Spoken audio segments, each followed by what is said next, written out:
past week, we saw that e-commerce companies are going to stop at nothing to build their revenues this festive season. Huge discounts, exciting campaigns, and complimentary services. The list is just endless.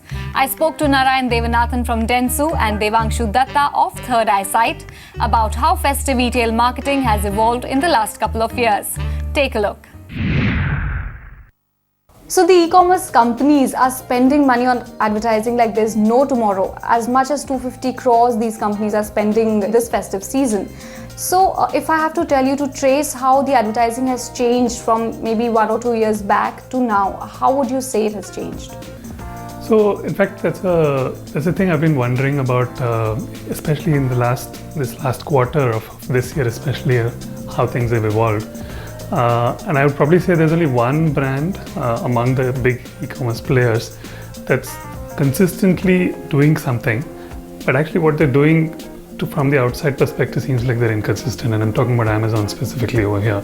But each time they were tapping into a very current zeitgeist, if you will, and then creating something from there. That was not visible, say, in 2015, or definitely not in 2014. Snapdeal, I think I'm still trying to figure out what they're trying to unbox, not to be uncharitable to them. But I'm sure they have a robust strategy behind it. But it's a big shift that they've made. But it also, in some ways, seems like a shift to how things used to work in the past rather than a future-facing strategy. It seems very un-e-commerce-like, if I may. So I'm not quite sure how things will unfold. I'm going to wait and watch to see where that goes. E-commerce in India over the last 4-5 years has developed rapidly on one platform, and that's discounting.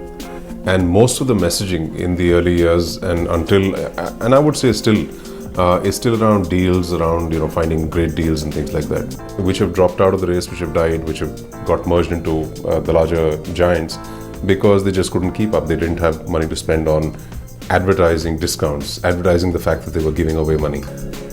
So that makes me glad, in a sense, over the last few months to see that there is a little bit more emphasis on something which is not discount. It's about relationship, it's about slice of life, it's about the value of the product. It's more than just the price. If I look at, unfortunately, the headlines, they're still talking about discounts. Of course, the ads right now are talking about discounts. But the other aspect of being in a festive season is that it is also margin rich. Festivals are occasions where the consumer is not necessarily looking for the lowest price. So maybe the discount is just the hook. And once you start reeling the consumer in, then there are other products which are not discount led. And I hope that's the way the e-commerce companies are going this season. One very interesting point that Devanshu mentioned is that it's not about discounts anymore, and all the more because DIPP had passed a rule saying that they cannot go beneath a particular price point. The target audience is very price sensitive when it comes to e-commerce purchasing. Most of them want cheap deals or discounts or some kind of extra add-on services. So what role would advertising play in such a situation where the consumer is primarily interested in the price of the product and not really concerned about anything else?